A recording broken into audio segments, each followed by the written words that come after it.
I finally figured out, like, wow, I don't have to end in Seattle. Like, the road doesn't end there. I could just keep going north. And that's when I figured that I would extend the trip to Alaska, which was really funny because I'm still heading south on the East Coast and people are like, where are you headed? And I said, Alaska. And they're like, why are you going south?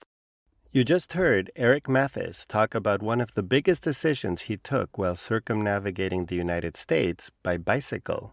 Eric did extend his trip north to Alaska and went on to settle in the town of Sitka for 20 years.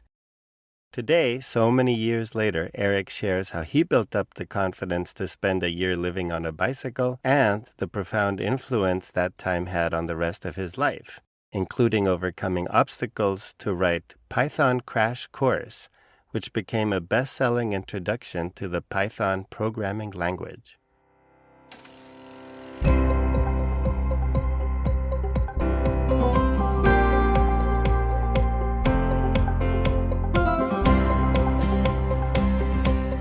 You're listening to The Accidental Bicycle Tourist.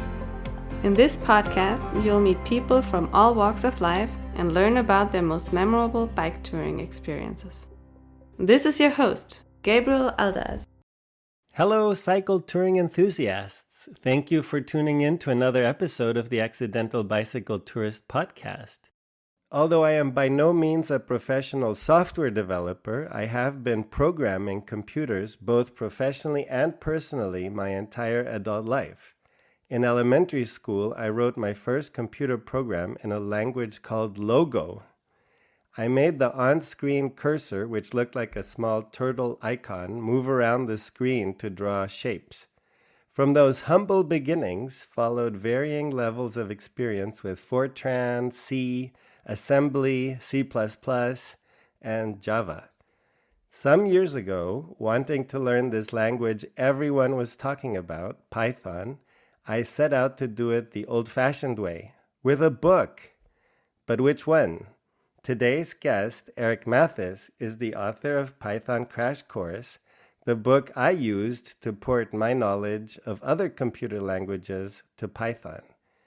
However, Eric is a guest on the podcast today, not because he's a best-selling author, but because I listened to a talk he gave in which he mentioned, completely in passing, that at one point he spent 13 months straight living on a bicycle.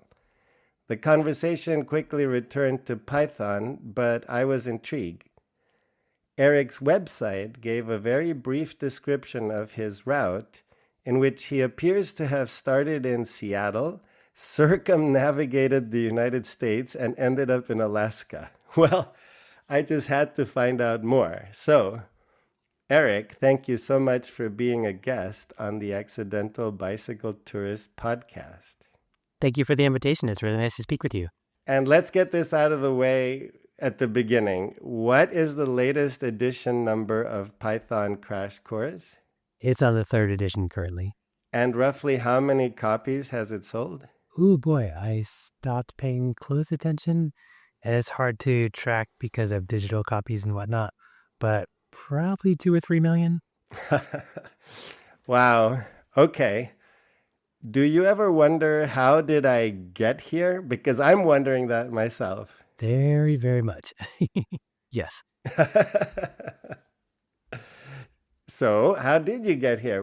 Can you give us a little bit about your background? How does somebody end up where you did? Yeah, I think that is a really interesting story, especially in the context of bicycle travel. So when I was listening to your introduction, at first I wasn't sure if you were talking about me or reading your own story. My earliest computer experiences go back to the 70s and 80s. To be clear, I was born in 1972. My dad was a software engineer in the Boston area. And so my first experience with a computer was he had a kit computer with a keyboard that didn't have a case and a bare cathode ray tube and a bunch of wires. And so he taught me BASIC. And I remember writing a number guessing game on that system. That's what got me hooked on programming. Yes, I should have put BASIC in my list. Yeah. But I learned Logo as a kid in elementary school because that's what we were all exposed to back then. Yeah, awesome. Did you do the turtle graphics? I sure did. Yeah, I can still see it moving around the screen. Cool. So to keep it, aligned with bicycling, Those early childhood experiences were part of what led to this because I got a bike as a kid. I grew up in part of southern New Hampshire, Nashua, which is right on the Massachusetts border. It's about an hour from Boston, which is one of the tech centers for a long time. Growing up, I don't ever remember not knowing how to ride. I do remember learning. I remember crashing a bunch, and then my dad sat on the bike to ride with me, and my feet were on the pedals and his were in the air, and it worked. And I thought I was riding, and then he got off and I crashed again. So you learned how to ride at an early age, and then what? That first bike was a one-speed little kid's bike, coaster brakes. And then around middle school age, probably 10, 12-ish, I wanted what we called a 10-speed back then. Basically, back then, kids would branch out into either you got a BMX bike or you got a 10-speed. And so I chose a 10-speed because I liked covering distance. Today, Nashua, that town in southern New Hampshire, is kind of like a suburb of Boston. It's quite busy. Back then, when we gave people directions to our house, we would say, follow this road, get off the highway, and then turn left where the cows are. And that was part of the directions to our house. And then it became turn left where the cows used to be. And now it's turn left at this street sign. But what that meant for me back then was I had a friend named Danny who also liked bicycling. And we would just, during summers, probably like 5 days a week-ish, we would get on our bikes and we would ride for an hour or two in any direction, whatever direction we wanted. And then we would spend the rest of the day trying to figure out our way back. And we'd go to ice cream shops, we'd go to quick stops and eat the junk food that teenagers like to eat. We got to know our back roads. And I loved that. I loved going out as far as we could. I loved not knowing exactly where we were. I loved seeing what people were doing in those places. And I loved the exploration of trying to find a way back. My favorite kinds of things were like running into old cemeteries, finding old stone markers from when those roads were first built from horse paths and whatnot. Yeah, that's very cool. But all of these trips were just out and back, nothing overnight yet. Right. And so another transition that I found was around the time I got a driver's license. I saw that most of my friends stopped riding their bicycles. I learned to drive, started driving, but I didn't put my bike away when I got a driver's license. It's interesting to have this conversation decades after most of my travel. I can really look back and see how bicycling has interweaved with other parts of my life. I remember high school being fairly easy for me academically. High school was not easy socially, but academically it was. And I did not know what I wanted to do with my life. All I thought as my plans for life in middle school was, I'm going to have a garage with 7 doors and it's going to have 7 different sport cars, one for each day of the week. Oh, wow. Okay. I saw a 1-car garage with 7 doors and I thought, why do you need so many doors? I had a chemistry teacher in high school, and he was the first teacher who really didn't care if your academic life was easy or hard. He just presented difficult, challenging academics and would support you in whatever you needed to get through that. And then it became a really different experience to have somebody but truly challenge us to think. And so he's one of the teachers that truly influenced my critical thinking skills. When I went to college, I started as a chemical engineer because I liked chemistry, but I wanted to apply it. And I quickly found that chemical engineering in general, felt to me like solving other people's problems. So I switched to physics because it was the class I took that most felt like I was just learning to understand how everything worked, from the smallest to the largest things literally in the universe. Because of that, I wanted to be a particle physicist, but I didn't want to be a student forever. And I realized that I would be a student probably into my 30s before I could ever do that kind of work. And so I looked for some way of getting out of being a student for a while, and I found teaching. I found the challenge of reaching everybody in a classroom as intellectually stimulating and more satisfying for me than hard science. I graduated college and I moved to New York City to start teaching, and I took the subway to work, but then I realized I could probably bicycle this distance. And so I started bicycle commuting in New York City, and it was about 5 to 7 miles depending on which school I was teaching at. But I started bicycle commuting and loved it because it was just an active, energetic way, mentally challenging, stimulating way to get to work each day. Kept me in shape, kept me on a bicycle. So to get to the overnight stuff, when I started teaching, I started having spring breaks and summer breaks. And so it was the first time in my life where I really had nobody telling me what to do. In college, I had read a book called A Walk Across America by a guy named Peter Jenkins. And he had graduated college and didn't know what to do, and he wanted to see the country, so he walked across the U.S. And I love that story. I love the idea of traveling across the land slowly, and I wanted to do something like it, but I didn't want to spend years at a time at it. I realized that bicycling was that middle ground between car travel and walking. Yeah, that's a common theme on the podcast, that so many people on their own realize that the bicycle gives that perfect balance between distance covered and ability to take in your surroundings. Yeah, well, one of the reasons I appreciate you doing this podcast is a lot of people in my life had no relevant experiences like this. And so when I brought up the idea of living on a bike for a while, people were like, you can't do that. It's dangerous. And so that book about this guy walking was really helpful for me because it was one data point where like, yes, it is possible. And then I was working at a camp in the Appalachian Mountains for a summer in my older teen years, and somebody passed through on a bike. And I was like, wow, you can live on a bicycle. Those 2 points were validation to start doing the actual travel. Mm-hmm. So my first overnight was, I lived in New York City, and I rode up to the Catskills and took a couple days of hang gliding lessons, and then took a bus back. Oh, wow. Okay. Hang gliding. Interesting. Yeah, it was my personal reward for making it through the first fall of teaching. I think I did it over Thanksgiving or something. Because I had the idea that I wanted to bicycle across the U.S. in the summertime, but I wasn't sure I could go from like a 3-day trip to a 2-month trip.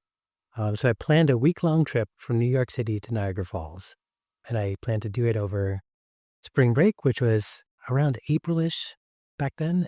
This was around 1996-ish. I did the trip, but it was brutal. There's a region of New York called the Finger Lakes, and it's where the Canadian ice sheet was growing southward in the last ice age, and it carved out some deep valleys in the middle of New York State. That's where the Finger Lakes are, the Ithaca area. And so I was crossing that region, and I didn't know anything about gearing a bicycle. The hills were small. I don't call them mountains. They're like 2 miles up, 2 miles down, but they're steep and sustained. And so I just destroyed my knees. It was snowing. We got like 2 inches of snow. And I remember taking a hotel one night because my right knee wouldn't work, and I was covered in snow and the roads were slick. Good reasons to get a hotel. Yeah. The Finger Lakes, it looks like the individual fingers of a hand, really. This succession of hills and valleys where there are lakes one after the other. Yeah, I just listened to the episode with Steve. I'm forgetting his last name. The behemoth. Oh, Steve Roberts from The Adventures of a High-Tech Nomad. Yes. And he said something about how we have such vivid memories of short periods of time and less vivid memories of longer periods of time in our lives. And I have such clear memories of that time at that hotel. It was one of my first real lessons about bicycling that stayed with me for life, bicycle travel, because I seriously considered taking a bus back home to New York City and kind of giving up on this bicycling at that point.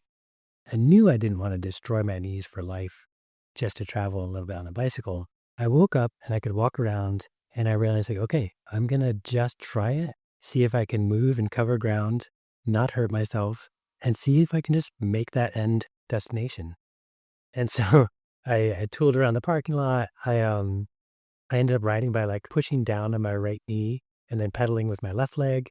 I did end up finishing that trip, got back to New York and read about bicycle gearing and outfitted a bike for a cross-country trip, and really never had that level of struggle for physical riding again. So it came down to you were pushing gears that were just much too big? Yeah. You didn't have the low gears? Yeah. When I think about people preparing these trips these days, there's so much resource where you can read about how other people have set their bikes up. You can see video tours of their bikes, all kinds of things.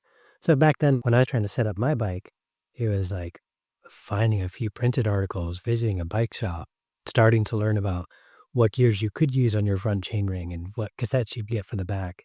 And so I did piece together something that made the hills much more manageable with a loaded bike. Yeah, again, it's hard to imagine nowadays the difficulty that one had acquiring this kind of information without experiencing it themselves. Yep. Now there's almost too much information, but that's a different issue. Back then, yeah, you had to subscribe to a magazine or go to the library and try to find something, or yeah, talk to your local bike shop. It was a very different way of acquiring knowledge. I like this build up to the cross country trip, which is great. It also lets people know that if they're about to quit, they're not alone. Yeah, absolutely. And so through all this, I had learned programming from my dad at a young age, and I always just played around with it. So programming was a nice way to satisfy whatever curiosity I had. Learn about something in a math class, write a program to visualize it. So throughout my life, I just play with programming. I always had programs I was working on. And then as a teacher, I would just start to teach intro programming classes whenever I could fit it into the curriculum. So all this bicycling, teaching, programming, and writing. Writing came into my life because I met a friend in college who was journaling, and I didn't know anybody who wrote in a journal. And so I just started writing in a journal and found that it helped me process my thoughts. So all these things were just weaving together through that period of my life. The foundation was being set. Okay, good. We're starting to answer the question, how did you get here? Yes. Oh my gosh, it's therapy, right? Well, and it's interesting because there's still a fair number of similarities between our lives as I listen to your story. Yeah. Okay, you've done some shorter trips. You've set yourself up. Yeah. So I had done that trip to Niagara Falls. It's interesting to see, but I'm guessing most of your audience can relate to that feeling of getting to these destinations that we choose, and then it's an overwhelming feeling of satisfaction and accomplishment and sadness that that lifestyle is over for a little while. I finished the Niagara trip, came back to my apartment in New York City, went back to teaching the rest of the year, figured out how to set up a bicycle properly for travel, long distance travel with a load. And so that summer, I flew out to Seattle and bicycled back to New Hampshire. I really wanted to make it back to the East Coast. I really wanted to complete this trip in the summer. And I had to get back by mid to late August. I think I started like July 1st or June 29th or something. And I really wanted to reach the East Coast by mid-August. So I was intimidated by the Cascade Mountains. If you start in Seattle and head east, you go through some foothills that are nice, but then you very quickly run into these 4,000 or 5,000 foot passes. And I was remembering the Niagara experience and worried I'd just like collapse 3 days into the trip. But it turns out I had geared my bike appropriately, and the passes in the west are longer and bigger, but they're less steep. The roads are better. And so I got to the top of that first pass and just literally felt on top of the world. A few days into the trip, I started meeting people who were better bicyclists than I was. They had raced, they had ridden more athletically than I had, but they were less prepared for the actual travel. So I found myself really comfortable with traveling on a loaded bike. And I did 100-mile day. And I was like, wow, this feels really good. And then I started just like pushing mileage because it felt so good. And at one point in that trip, I think I did 11 straight 100-mile days. Wow. Yeah, and got to the East Coast well ahead of schedule and kind of sad that it was over. But again, very satisfied that it had all worked out. And just, I left that trip wanting more. In a previous episode called Big Hairy Audacious Goal with Alan Gilbert, he does also a cross-country trip, but it wasn't his preference to do it alone or to do it fully loaded. So he ended up doing it with somebody he met. He had his wife in the SAG vehicle, and he was riding a racing bike. The difficulties he faced made me realize that that's a big achievement. You're telling me that you rode 100 miles a day, fully loaded, no support. Is that right? Yes, it is. Wow, that's impressive. I did a lot of 60, 70, 80-mile days, but those 100-mile days felt good. I went north of the Great Lakes and then through parts of Canada and back into the U.S. And I found myself at this gorgeous spot, gorgeous lake in Ontario. And I wanted to stay for a day, but I had 9 straight days of 100 miles. And I was like, I may never in my life do 10 days of 100 miles again. I wanted that number, so I left the next morning and ended up doing 11 days. But I still think about that lake. You haven't been back, I guess. No, not to that lake. Wow, that is incredible. Was there a single setback that you suffered in that journey, or did you just say, oh, well, I better get riding across America? Here we go. If you over prepare for some things, then the actual thing can be easy sometimes. I was teaching in the Bronx and I was living in Manhattan, Upper West Side.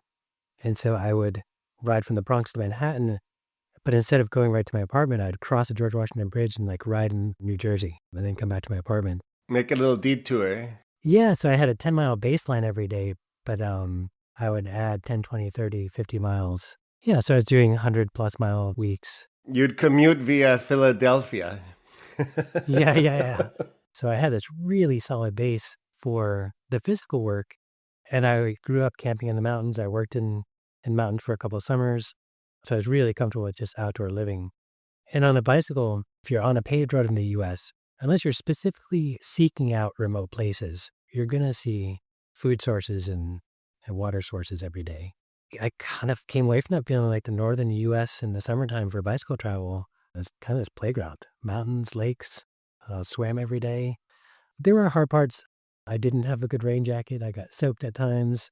But no, I really didn't run into any major obstacles on that trip. Okay. Well, very good. It was a period of my life. I let go of a relationship at the time. I was dating someone. And I remember her asking what I was planning to do for the summer. And I said, I think I might bicycle cross country. And it hadn't occurred to me that she might not support that. And she asked, what about our time together? And I remember thinking like, oh no. That relationship did not last much longer. And looking back, it was going to go that way anyway. The bigger point for this is I was totally free. I was supporting myself. I had low cost of living. I wasn't making much as a teacher, but my costs were pretty low because I was sharing an apartment with 2 other people. Back then, you could find apartments that were affordable in different parts of the city. After that cross-country trip, I went back to teaching. I still really enjoyed teaching. So it was kind of this mix of super fun living in the summer, hard work, challenging, satisfying growth, come back to like really satisfying teaching work with some time to figure out where to go next. So what I wanted to do, I wanted to ride from Alaska to South America. I wanted to go from Prudhoe Bay to Tierra del Fuego. And I wasn't quite ready to quit my job and take on something like that. I really liked the distance of crossing the U.S. I liked how it fit into my teaching lifestyle. So I decided to do another cross-country trip, but make it harder.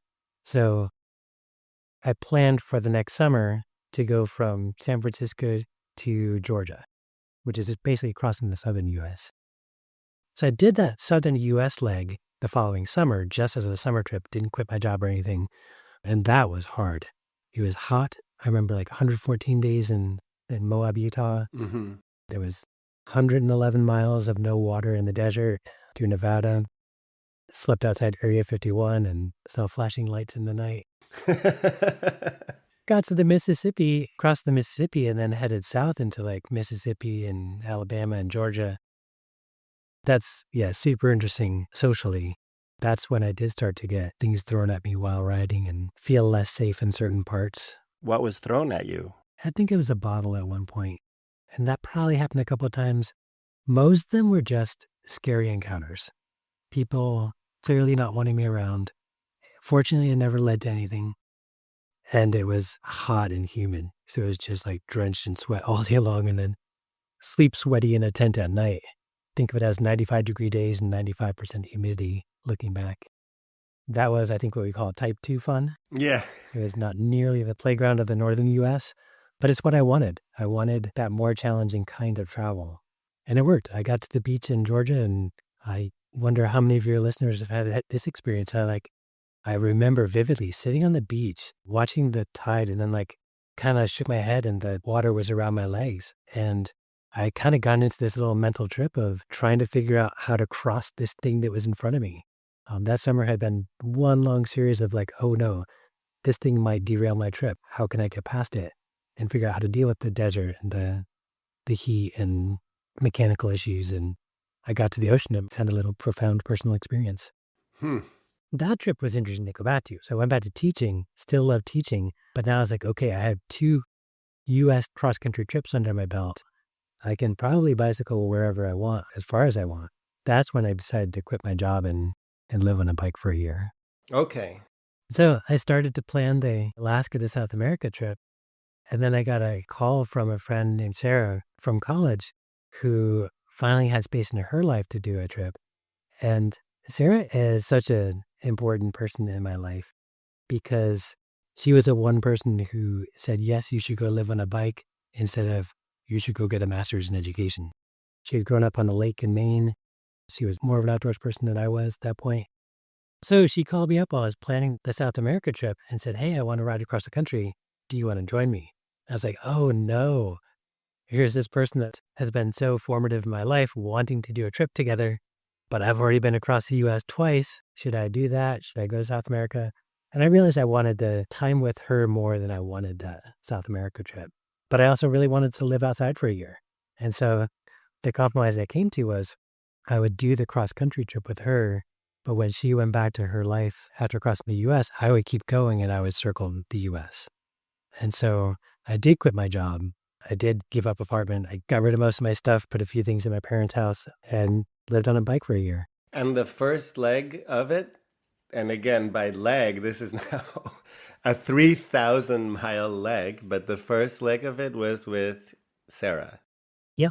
So we planned to go from Seattle, but end at her parents' house, end at the house where she grew up on this lake in the middle of Maine.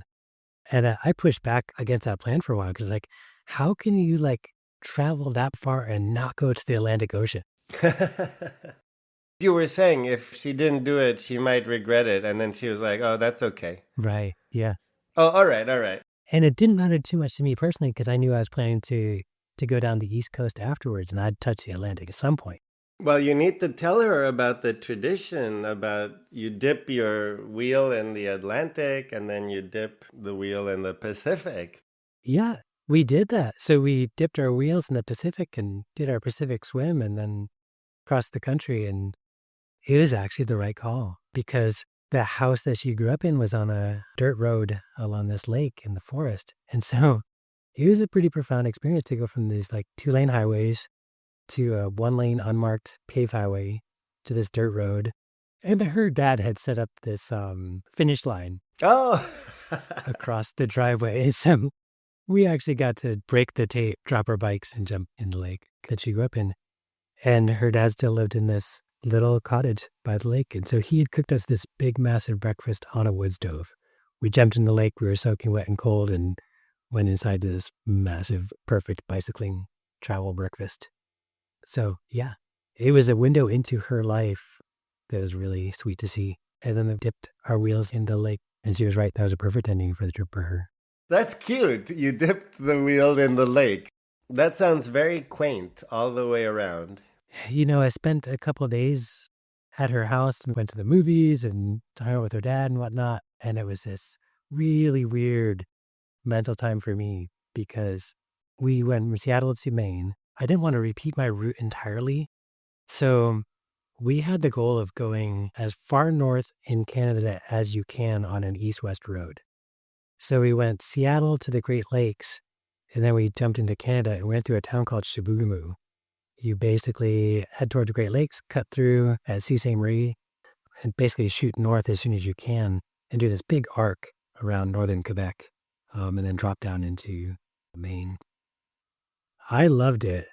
Sara did not like it because it was just rainy every day. That part of the country just is cloudy and rainy most of the time, and so I had the sunny days of travel. We didn't know it was going to be like that. And she was like, we could be in beautiful late summer New York. That was challenging. Was your relationship with Sara strengthened through this shared experience? Because I always say the same word, intense. Yeah. To cycle with someone for so long, and especially since it sounds like you were just friends, and that is an interesting dynamic. Yeah, I appreciate the honest question. I had crushes on Sara at points in my life. It was somewhat mutual at some points, but never worked out. But we had a rock solid foundation of friendship. We were just friends for that trip. And in some ways, I was madly falling for her during that trip or living this perfect lifestyle together. But I was also clear that like I had lived this bicycling lifestyle before and she hadn't. And I didn't want to cloud that with relationship stuff. And she had this guy that she was involved with. And, we were both in our 20s and sorting all that stuff out. It was a really beautiful time of friendship, of just exploring the world together and living that travel. And yeah, hard to find words to describe it. Looking back, we handled that pretty well and we are still friends and it's all good. That's great. I'm glad that you were able to handle that situation. Yeah, so that time with Sarah was really nice. You meet people in your 20s, you get to know their stories, and then you go spend time with their family, and like all those stories just get so much more grounded. So she was starting to transition back into regular life, and I was mentally and physically getting ready for going back to traveling on my own. Riding away from her house was so hard because I knew I was going to miss her so much. And it was just this perfect tension of like, I was really looking forward to traveling alone. I just love that lifestyle, but I love spending time with her. And I knew I would never get that kind of time back in life, probably. So we're in the middle of Maine and I started riding away. And reversed. Now I'm going a driveway to a gravel road to a small road to a bigger road. She and her dad were going out to do something that day. And so I kept running into them at intersections and stuff. And I was like, oh my gosh, this like goodbye and transition to getting dragged out. And so I remember sitting on the side of the road just like bawling, and not even like relationship stuff, just like the intensity of that transition. But my plan was to bicycle to Baxter State Park, climb Mount Katahdin. I grew up as a hiker as much as a bicyclist. One of the things I miss while bicycling is not hiking as much. So I climbed Katahdin as a way to transition from that shared trip to a solo trip. And it was perfect. I bicycled in one day from her house to the base camp for Mount Katahdin. For anybody who isn't clear, Mount Katahdin is the northern end of the Appalachian Trail. It was later in the year than I was used to finishing these trips. I think it was mid-September or something, which was gorgeous because there was foliage in New England. But it also meant that people were finishing their Appalachian Trail trips. So I climbed Mount Katahdin. And when I'm traveling, I tend to like start out an hour before light and be the first one on the mountain, especially these crowded mountains. So I was the first one on top of Mount Katahdin that morning, which was a really nice reflection time. But within 20 minutes, that next hour of hanging out on the summit, I watched 10 people finish the Appalachian Trail. They hug the sign at the top. They stand on top of this little summit sign. They bawl their eyes out. They hug each other. And I just sat off to the side watching this and like relating to it because I just finished crossing the country, but also my journey wasn't ending. I hiked down with a couple Appalachian Trail people and we just all got to reflect on what these journeys mean in our lives. And the next morning I packed up and those people were packing up and like getting rides back to airports and stuff. But I went to, I think it's called the Appalachian Trail Diner, and had breakfast with some more folks. And it ended up being the perfect transition out of a shared trip and into a solo trip. I don't know if you'd planned it that way, but it ended up taking on more of a significance than you maybe thought at first when you saw these other people also being emotional because they finished something big. Yeah, that trip was interesting because the real goal was to just live outside for a year. And so I knew I was planning to bicycle around the U.S. As I headed down the east coast of the U.S., I was trying to figure out how to kind of close out this trip. Like, where do I stop riding? Do I just go around the world? Well, I finally figured out, like, wow, I don't have to end in Seattle. Like, the road doesn't end there. I could just keep going north. And that's when I figured that I would extend the trip to Alaska, which was really funny because I'm still heading south on the East Coast and people are like, where are you headed? And I said, Alaska. And they're like, why are you going south? Yeah, you don't believe in taking the shortest way. This episode's going to be called Take the Long Way Home. Good. Yeah. But I ended up telling people I'm going to Florida because if I told them Alaska, it was so confusing while heading south. Exactly. It was an interesting time. October has fall in the Northeast, and then you get to November, December, January, and it ends up being this kind of bleak time. And nobody is out bicycling. I was just this random guy going down roads, and people are like, what are you doing? The coldest night I ever had bicycling was in Georgia. And I think it got down to 15 degrees Fahrenheit-ish, a little bit below 0 Celsius. I wore everything to bed in the sleeping bag and everything froze. People were like, "You're going to die." But it was fine. It works out. He hit Florida, and Florida's a big state, if people aren't aware. It covers a lot of latitudes. And so southern Florida is warm almost all year. Daytona Beach was just a couple days in a hotel to kind of mentally transition to heading west and reconsider, like, okay, that commitment. Am I going to go to Alaska? Okay. So I head west and I get to Ocala National Forest. And these, I'll use the word, these hippies were like twirling outside of a van while I was getting water at a gas station. And they're like, "Oh, you're going to come live with us in the forest?" And I was like, "I don't have any plans." And they're like, "Well, we're camped out here. Come stay with us." So I had never heard of the Rainbow People, but they had a camp there. So I stayed with the Rainbow People for a couple of days in the middle of Florida. And for people who aren't aware, the Rainbow People are this like loosely affiliated group of people who just live in the national forests, some for like a week at a time and some like their entire lives. And so it's kind of this parallel society that half uses money, half uses barter, and super interesting to meet those folks. And that's still going on today? I believe so. I have heard of it over the years and read about it every once in a while and haven't seen any sign that they don't exist. I think they're always going to exist. Interesting. I had not heard of the Rainbow People.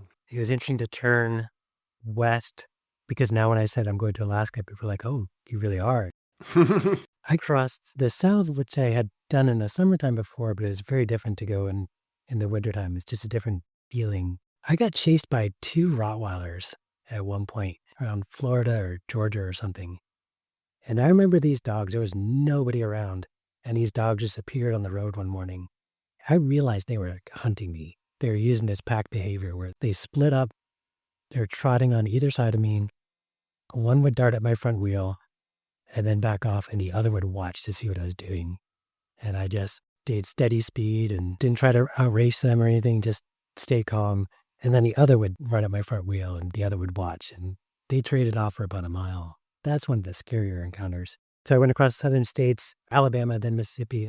Let's expand a little bit. You said that there might have been some social issues in these states. And unfortunately, this has been reported by other guests who've traveled in these states.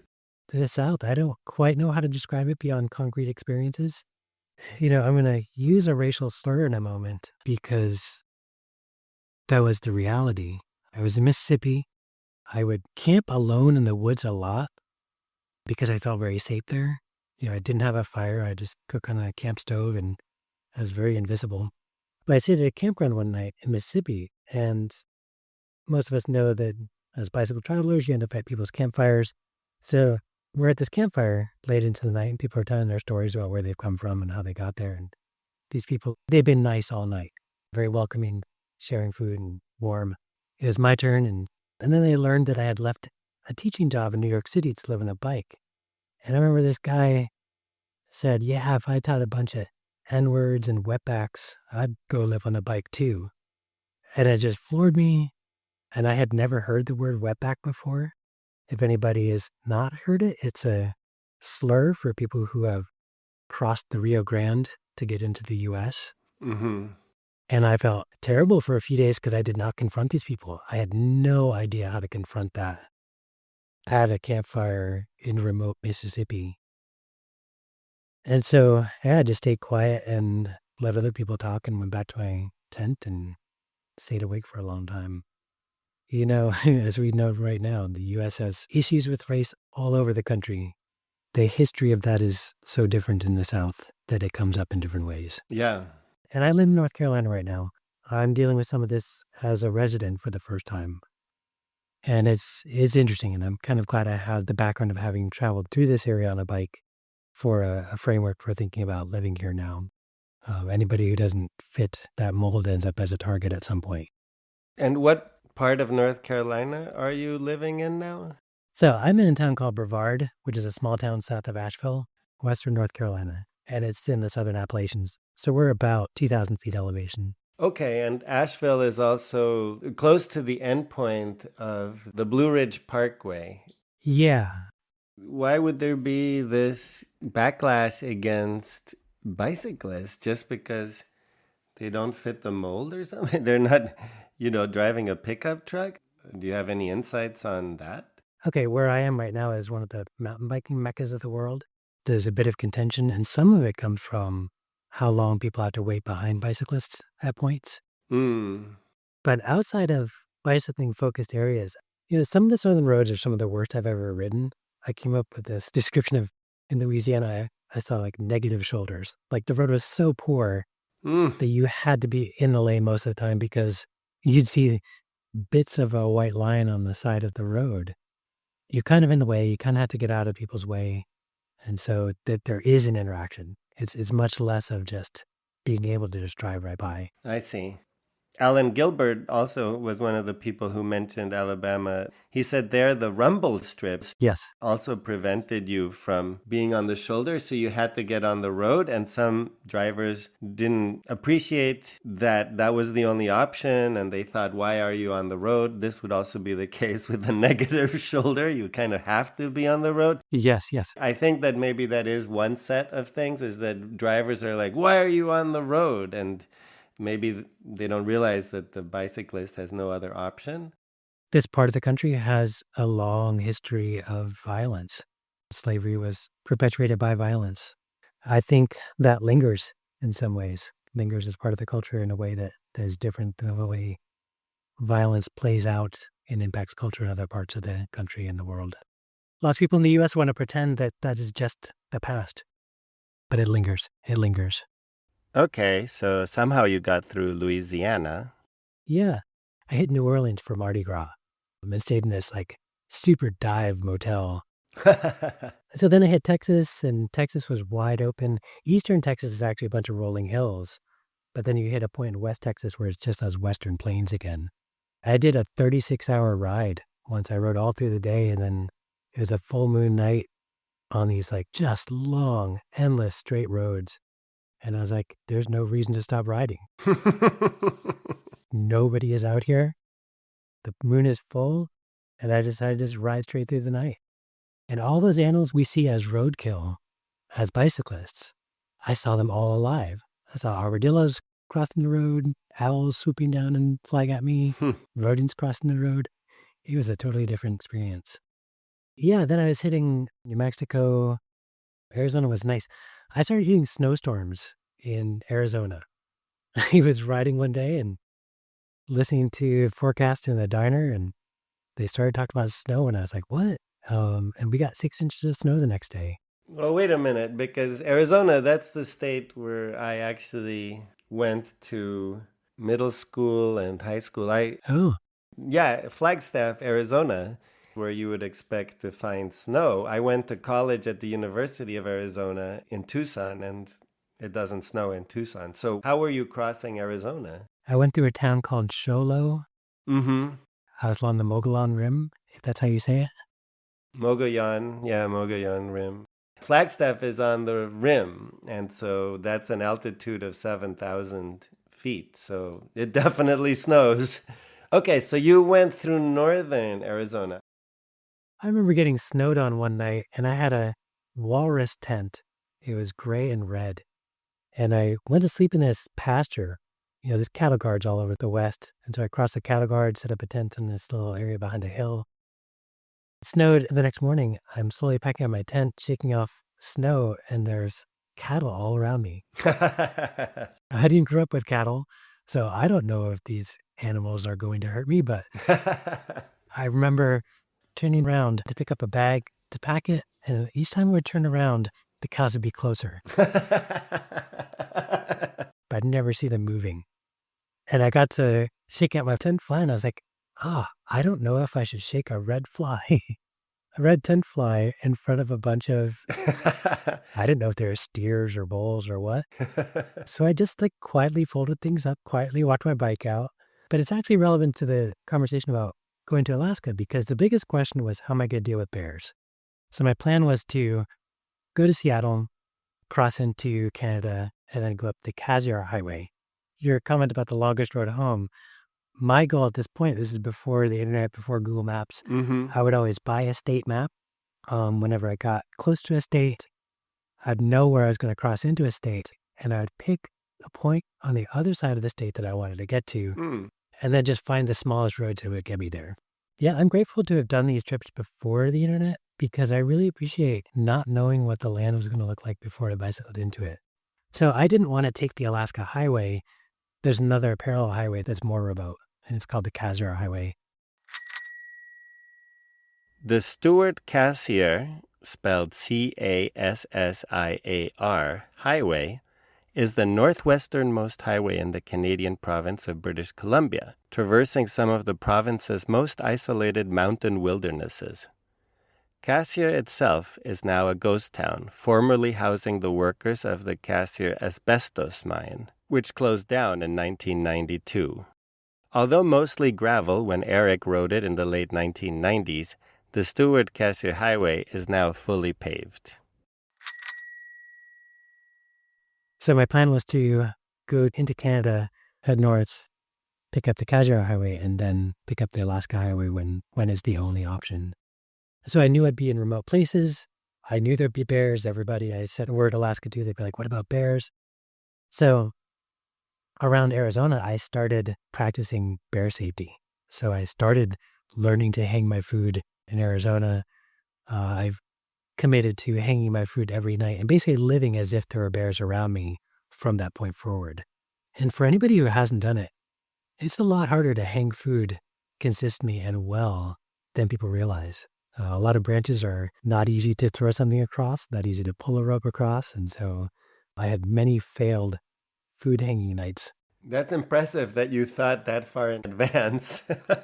Yeah.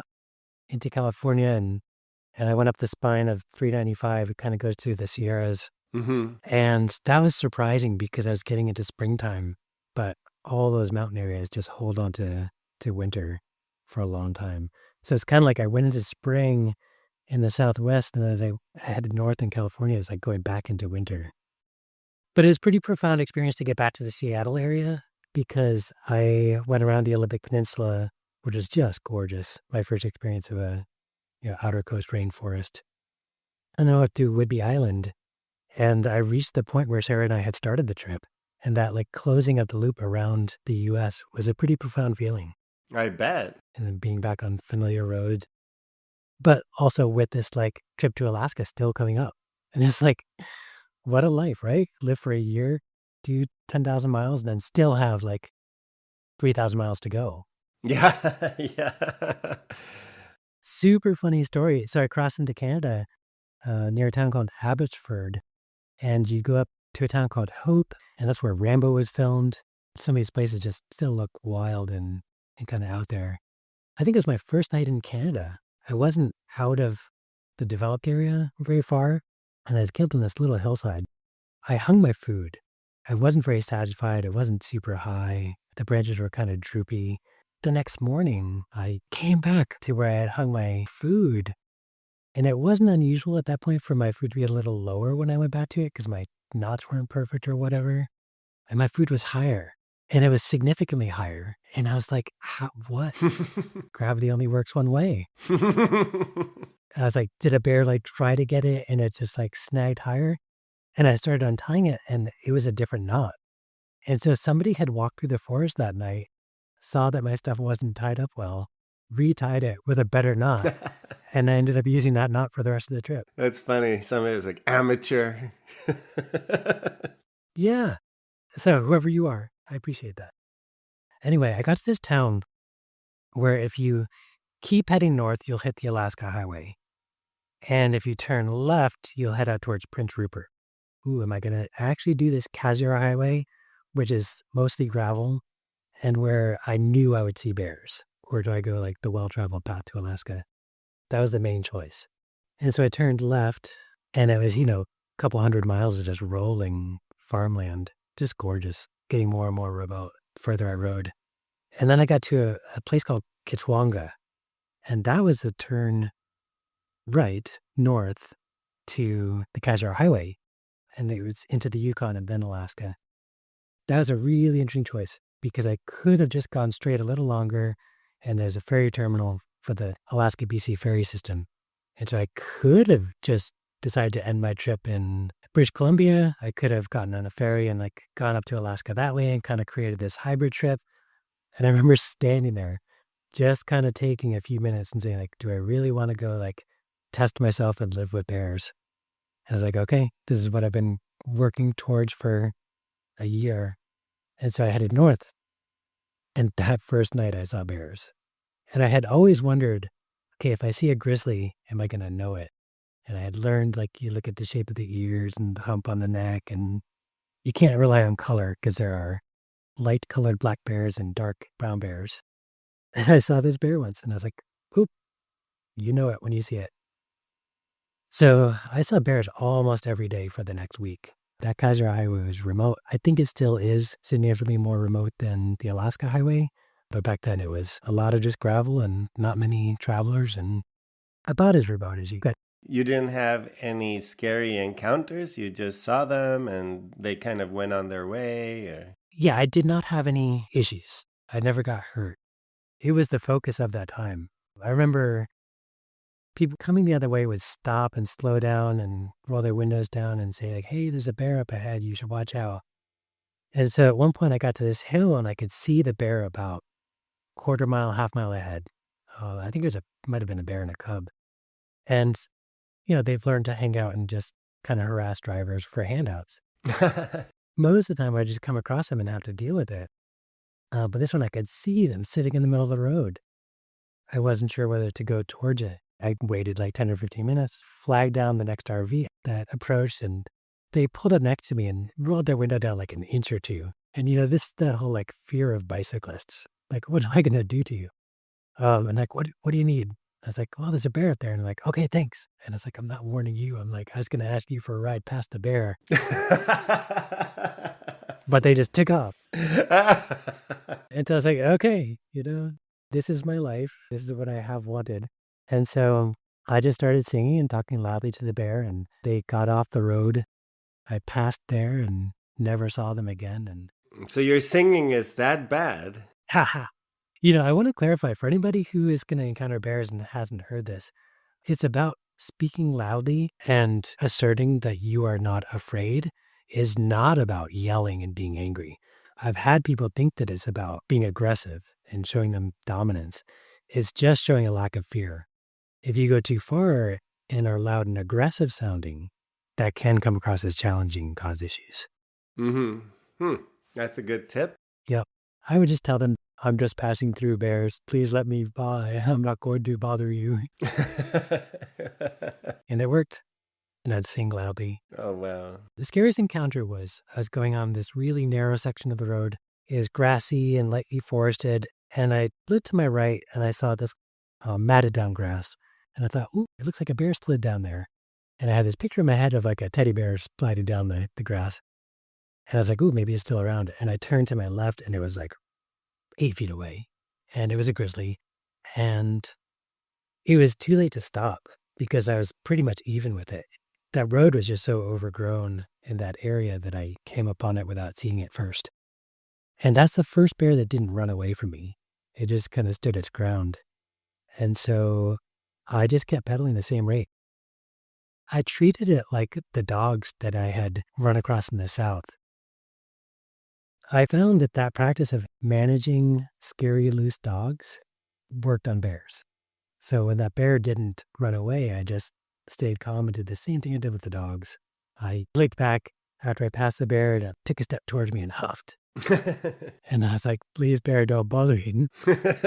And I looked back again and it just stayed where it was and went on eating in the grass. So that was the scariest encounter. I went on to live in Alaska for 20 years. And so I have seen close to 100 bears, most of them alone, most of them on foot. And I never had an issue. People do. And I had no friends who've had pretty scary encounters. I did search rescue for 20 years. So fortunately, I never had to respond to a bear mauling. I have friends who have. And so this is not a statement that all bears are manageable, but most of them are. So that encounter was scary. And then the other piece was deciding where to camp. So people would tell me that I was crazy to camp in the woods. I knew that I had been practicing bear safety basically since Arizona. No food ever touched my tent. I kept all my food in my front right pannier. That was the one that got hung up every night. I figured that I was safer in the woods where I knew the protocols I'd been following than maybe staying in a campground where somebody might have spilled their dinner the night before. And so I did end up hearing about people having bear encounters in campgrounds that I never had in the woods. Interesting. I ended up going to Dawson City because I just sought out these less traveled roads. Went up north to Dawson City and did this big circle around Chicken, Alaska. So I crossed into Alaska on the 40-mile river country or something like that. Basically one of the more remote gravel roads that you can cross into at that time. I finally did reach the Alaska highway. It's this like big paved highway with very few people on it. It's light all day. I'd bicycle until 11 or midnight and had the road to myself and nice smooth pavement. It was kind of funny to get to Alaska and have like 10 days left of my trip because Alaska's a big state, but I had done like 14,000 miles at that point. Wow. Alaska itself ended up being anticlimactic. I loved it, but it was a tiny piece of this trip. And so it ended up being one of those things where like it very much makes sense as a destination, but the thing itself just served as a long journey to get there. You ended up settling in Alaska. You got there and you stayed there, or how did that work? No, so I got to Alaska, went up to Fairbanks. I think I got my name in the paper. Oh, nice. Yeah. I spent a night or two at a hostel in Anchorage and flew back to my parents' house in New Hampshire. Okay. Yeah, so 3 weeks after finishing this bike trip, I bought a motorcycle. I had been planning it for a while, and I finished this bicycling trip with like 6 motorcycle magazines in my panniers because I'd read about them every night. You're like, I need a motor. Yeah, I jumped on a motorcycle. I'd never been on one.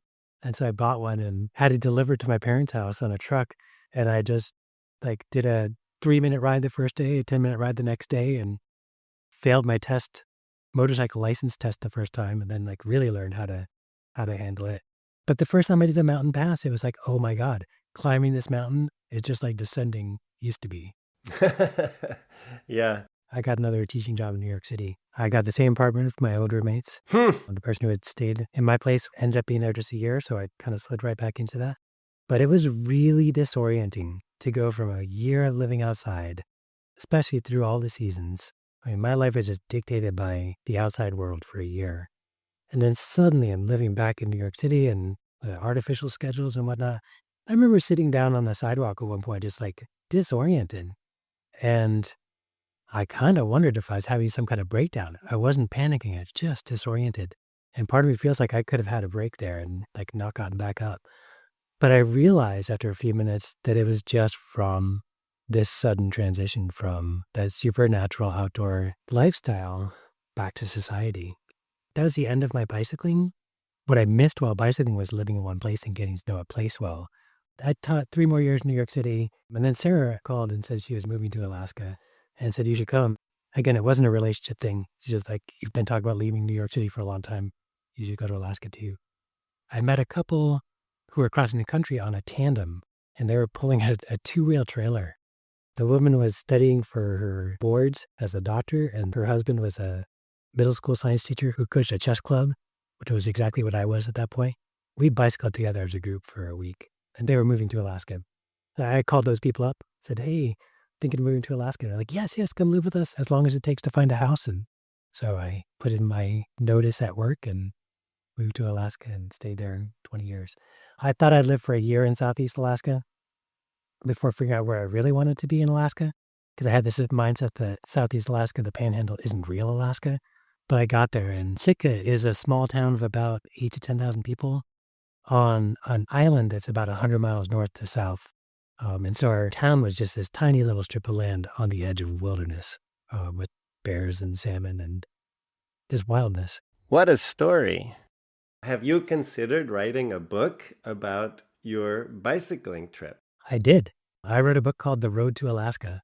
It's on Amazon. Really? It's self-published. Wow, okay, I hadn't heard about that. So wait a minute, what's the latest edition number on The Road to Alaska? Edition 1. Okay, and roughly how many copies has it sold? 100? So I had the distinction of one of the best-selling books on Amazon and one of the lowest-selling books on Amazon. Well, I think I need to change my podcast name to the Accidental Python Programmer. I might have a bigger audience. Oh, wow. Okay, I'll have to check that out. Yeah, I had written journals all along, and so I had a long process of culling those journals and then finally turning it into a cohesive story. But I'm glad I did because it kind of solidified all those memories. Sara told me at one point that her daughter ended up reading that book and loving it because it's a little slice of her mom's life that she got a super clear window into. That experience, all that bicycling, has grounded me for the rest of my life. And literally every difficult thing that has come up in my life has been easier to deal with because of all those formative experiences around facing whatever challenge came up while living on a bicycle. I ended up going to a programming conference for the first time after my father died, because my father died in 2011. And my mom asked me to go through his computer and tell her if there was anything worth keeping, anything she should know about. And I saw all these programs that he had half written that would never see the light of day. And I realized that if I died that day, I had a bunch of work that I had only done half of. I kind of resolved to use the programming skills I had developed over the years to do something that would have some impact on other people. And so I went to PyCon for the first time just to see what people were doing as programmers. I kind of expected to be an outsider, but the conference was half people who are way better at programming than me looking for what to do with their skills, and half people who had skills in other disciplines looking to apply programming to specific problems. So my specialty was teaching, and I ended up realizing that most of the materials written for people to learn programming in the mid-2010s either made too many assumptions about what people already knew, basically written by programmers for other programmers, or they were written for kids. And so I decided to write a book that would assume nothing about what you already know, but also never speak down to you. And so that's how Python Crash Course was born. And it comes back to the bicycling. I naively thought I could draft the book in the summer and then revise it during one school year, and it stretched out to 2.5 years. But at every point where it felt like, oh God, this project is too big, I'll never get through it, I didn't even think explicitly, but there was such a ingrained connection to me of okay, there are things in life that feel bigger than we can handle, but if you can keep doing the next step, you will get there. And so this bicycling has been formative, and it's a foundation for my life.